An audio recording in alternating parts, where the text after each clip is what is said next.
There is perhaps no organization so associated with the Illuminati in the public mind as the Freemasons. This is largely due to Adam Weishaupt, about whom more will be said in another video. The Illuminati created Freemasonry as a separate, independent organization, but based upon principles and invested with goals which would be useful to the Illuminati. Despite the past success which the Illuminati has had with the creation and use of Freemasonry, today Freemasonry is working to advance the old world order agenda of the parasitical elite, rather than the new world order agenda of the Illuminati. This is due, in part, to the fact of the open existence of Freemasonry, the general ease of admittance into Freemasonry, and the visible power collectively wielded by the Freemasons. These factors made the Freemasons a valuable tool for the Illuminati, but in time it also caused Freemasonry to become a visible and valuable target of the parasitical elite, and relatively easy for them to infiltrate and subvert. In the past the Illuminati had been able to successfully thwart such attempts at infiltration and subversion, but due to the much greater sheer size and power of the old world order this became increasingly difficult, and eventually impossible. Today, unfortunately, Freemasonry is a firmly old world order organization, not an Illuminati organization. Hence the Illuminati no longer actively recruits members from among the Freemasons, except in very rare circumstances. It is simply too risky to admit members who may retain allegiance to Freemasonry, and to the old world order and its goals, rather than to the Illuminati, and the New World Order and its goals. The origin and evolution of Freemasonry. In medieval Europe, stonemasons built huge cathedrals, churches, fortresses, castles, and all sorts of other stoneworks. It was vital that these buildings were built properly or they would be unsafe. Improper construction could result in unstable structures which could collapse either during the construction process, or at some point after construction was finished and the building was in use. To properly design and construct such massive architecture required the mastery of diverse disciplines including math, geometry, and engineering, as well as aesthetic and artistic vision. Even today, designing such edifices using computers, and building them using modern construction techniques and machines, is far from easy. In the Middle Ages it was a Herculean task. The major employer of masons in medieval England was the monarch. The monarch, however, was far from noble in its employment practices. It was very common for masons to be subject to forced impressment. In other words, they were forced to work under whatever conditions and at whatever wages were decreed by the crown. The Illuminati was well aware of this deplorable practice. Certain very skilled masons were even members of the Illuminati. Given the Illuminati's resistance to all forms of oppression, it was natural that it should use its influence to organize the masons into a united trade fellowship or trade guild, somewhat similar to the trade unions which exist today, as a means for resisting the forced servitude imposed by the crown, and for creating safer working conditions and procuring fair wages. The Illuminati began formulating specific plans for improving the conditions of the stonemasons in the late winter of 1366. 4 masons were elected to London's Common Council 10 years later, in 1376, but despite their attempts, this had very little immediate positive effect upon the plight of the masons. It should be noted, however, that the first use of the word Freemason as opposed to simply Mason occurred at this time, highlighting their desire for freedom from forced labor, unsafe conditions, and unfair wages. The following century, however, began to see the slow advance in the conditions of Masons. This was aided in part by the Illuminati-inspired production of the first few of what became known as the Old Charges or the Gothic Constitutions of Freemasonry. These documents were each a sort of manifesto, describing, in a largely mythological fashion, carefully designed to create an air of ancient mystery and authority, the origins and history of the craft of Masonry, including seemingly historical precedents under which the Masons were given favorable working conditions and fair wages, and rules of conduct for the Masons themselves. These documents cited such things as Euclid, the 7 liberal arts, ancient Egypt, the centuries prior English King Athelstan, the Tower of Babel, the Temple of Solomon. An expanded version of the tale of the children of Lamech, from the book of Genesis, which has the knowledge of mankind being inscribed on 2 pillars of stone, one of which was later found by Pythagoras, and the other of which was discovered by Hermes. This was a hidden Illuminati reference to the non-mysticism of the Pythagorean mathematikoi and the Gnostic Hermetic mysticism of the acousmatikoi.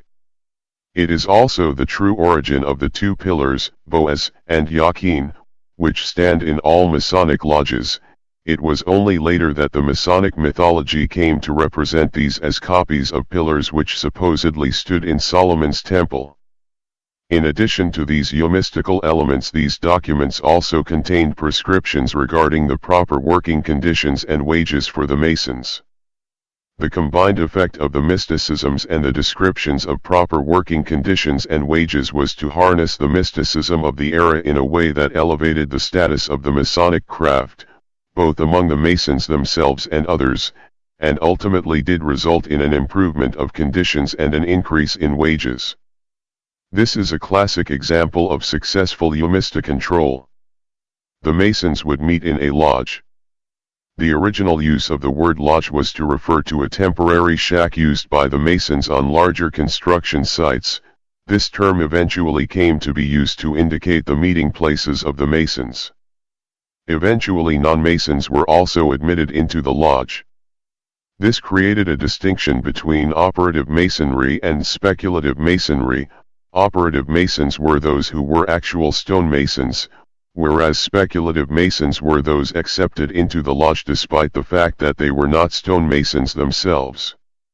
Among those who were accepted were the architects who worked closely with the Masons, and whose role in construction became more important as the responsibility for design shifted from the master mason to the architect.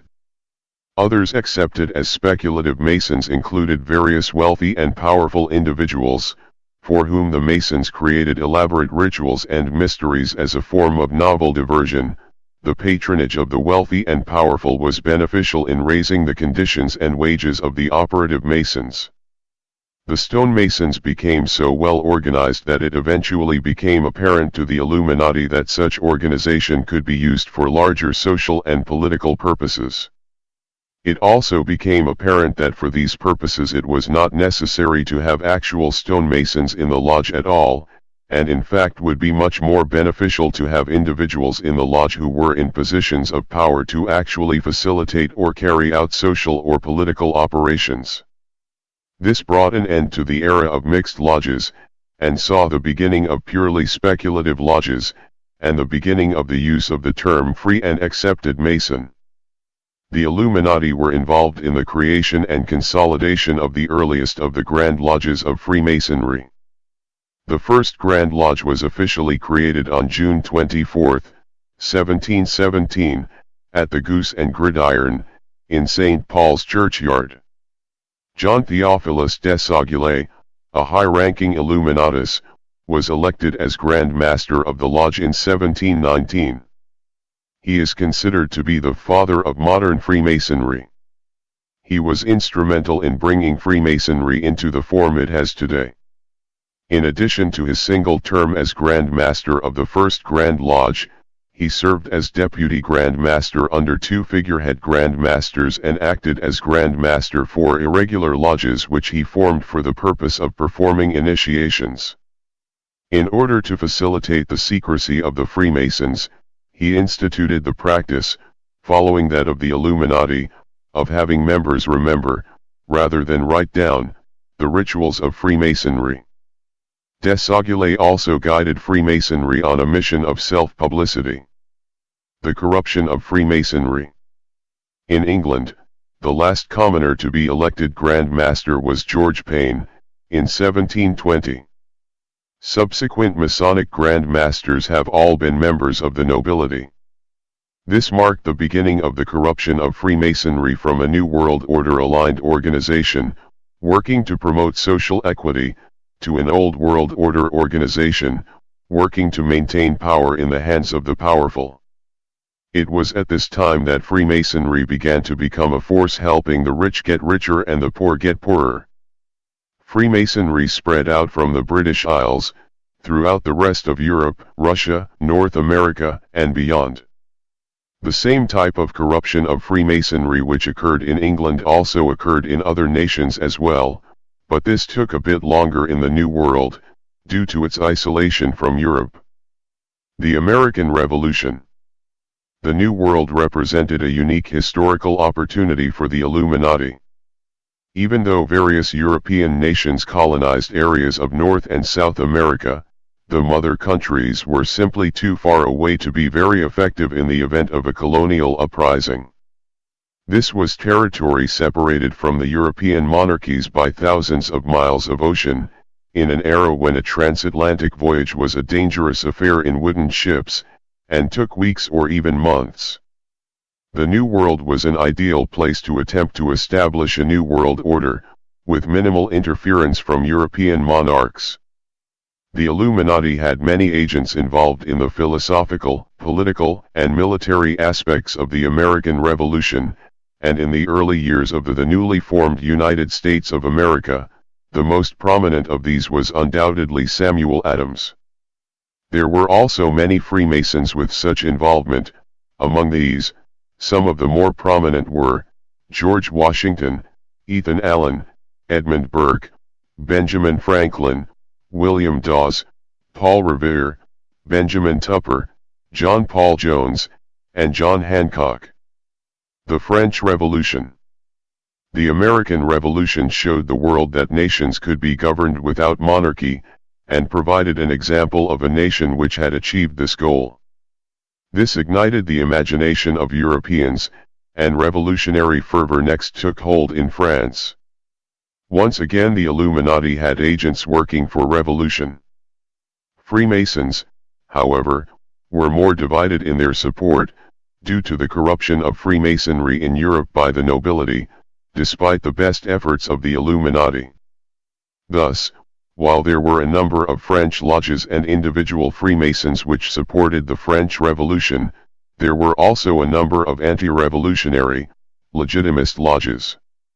The lack of unity among the Freemasons resulted in a much longer, more difficult and violent struggle, much to the dismay of the Illuminati, as the Jacobin Club instituted its reign of terror, repeatedly attempting to purge itself of anti-revolutionary interlopers.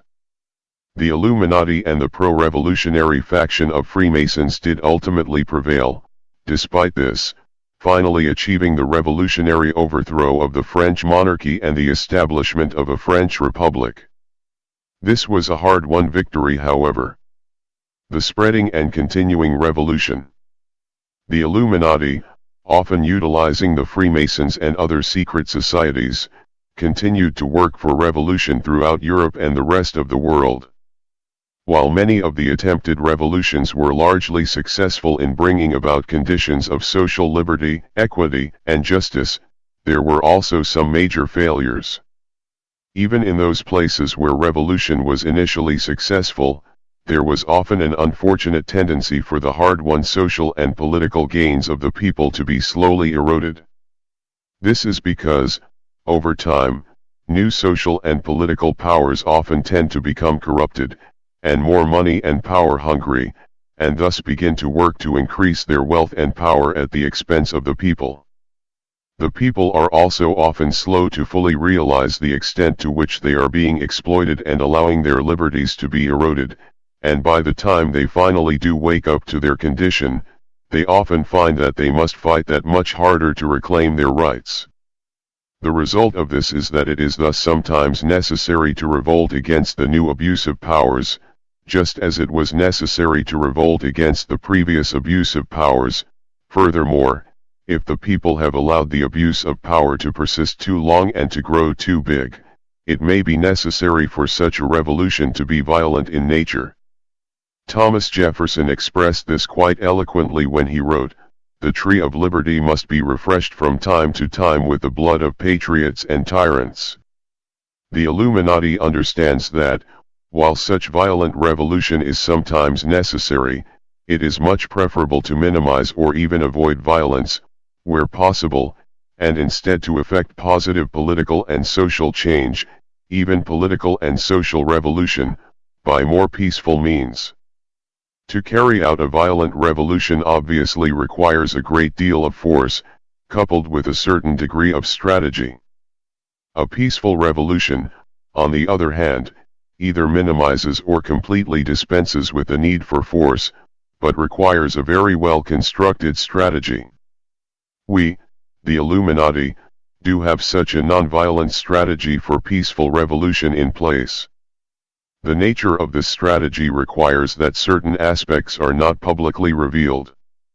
That said, however, much of this strategy actually rests upon open revelation and transparency, which is a large part of the purpose of this revelation.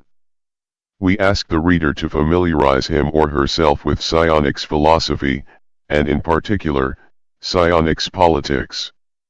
Psionics describes a political system which provides for maximum personal liberty and social stability, and is extremely resistant to all forms of abuse of power. Psionics philosophy is detailed at psionics.org. That's SCIONICS.org.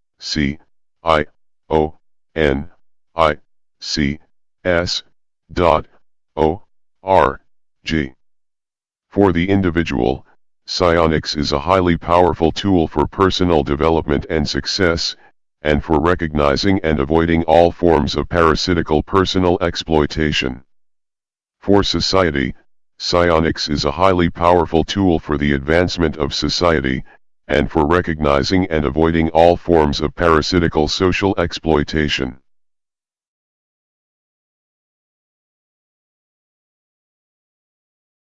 Thank you for watching. Please help spread our message by liking and sharing this video, and by subscribing to our channel. Please also visit and register on our website, Scio-Illuminati.com. Support our revolution, and join us in the growing light of knowledge and liberty.